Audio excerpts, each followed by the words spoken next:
Ce jour-là, devant la caverne de l'ours, il y avait un drôle de remue-ménage.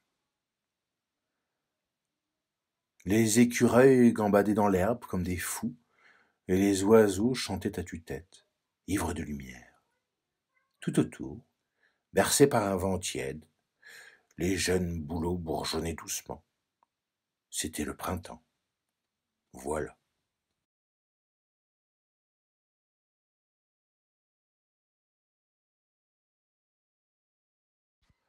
L'ours se réveillait à peine de son gros sommeil d'hiver, qui avait duré presque 6 mois. Il n'entendit pas les gazouillis d'oiseaux. Lui, la seule chose qui comptait, c'étaient les gargouillis de son estomac vide, car il avait une faim épouvantable.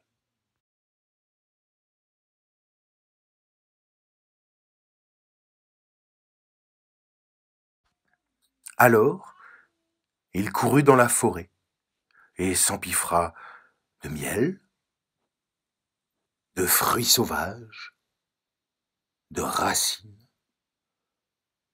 Quand il se trouva assez gros et rond, il s'étendit sur la mousse et se mit à rêver.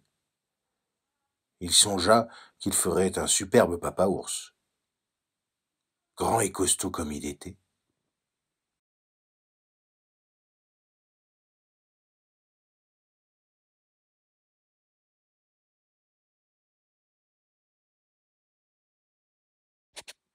Mais comment faire pour devenir un papa ours?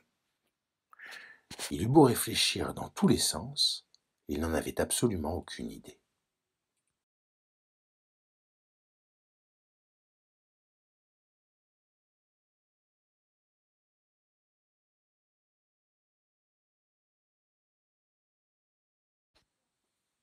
Grimpant sur un rocher qui dominait la forêt, il hurla de toutes ses forces. Y a-t-il quelqu'un ici qui puisse me dire comment on devient un papa ours?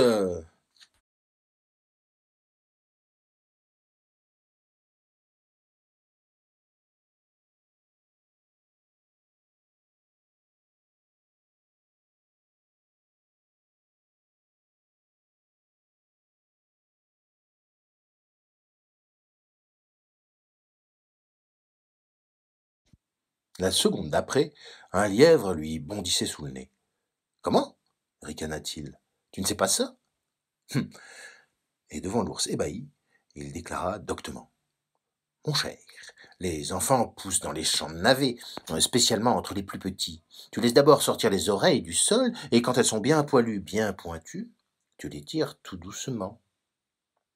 Le reste viendra tout seul.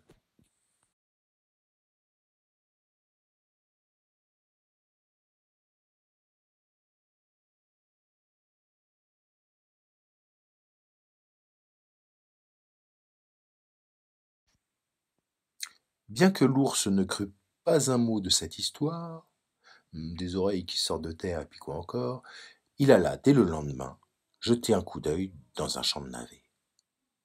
Ah, le pauvre.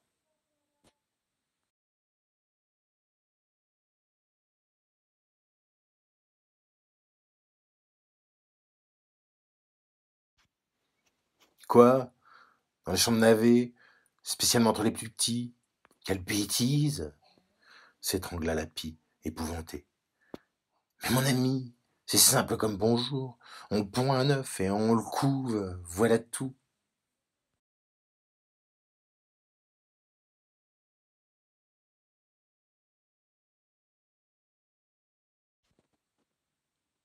Ces propos n'inspirèrent aucune confiance à l'ours.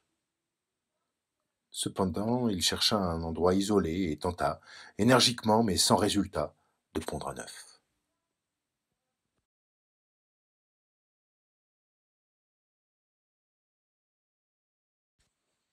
Alors, il s'en fut trouver le saumon. Le poisson ricana. Enfantin, cher ami, dit-il.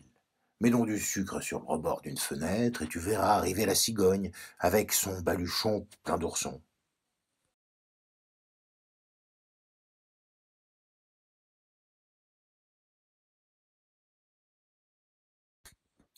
Un rebord de fenêtre, l'ours n'avait pas la moindre idée de ce que cela pouvait être.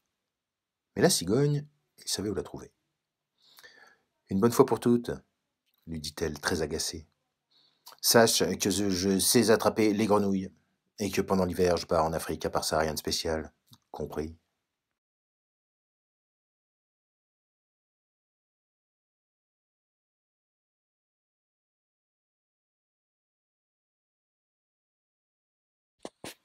Cette fois, l'ours était découragé. Il s'assit tristement sur l'herbe. C'est alors qu'il vit flotter dans le ciel un nuage étrange, qui lui rappela soudain une vieille histoire de son enfance, celle d'un nuage merveilleux, où des tas d'oursons jouaient en faisant un vacarme de tous les diables. Et il se prit à rêver très fort à cette histoire. Alors, toi aussi, tu as envie d'un ourson?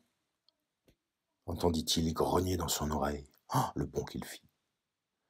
Le cœur cognant à toute allure, il se tourna et se retrouva nez à nez avec une ravissante dame ours. Qui te l'a dit?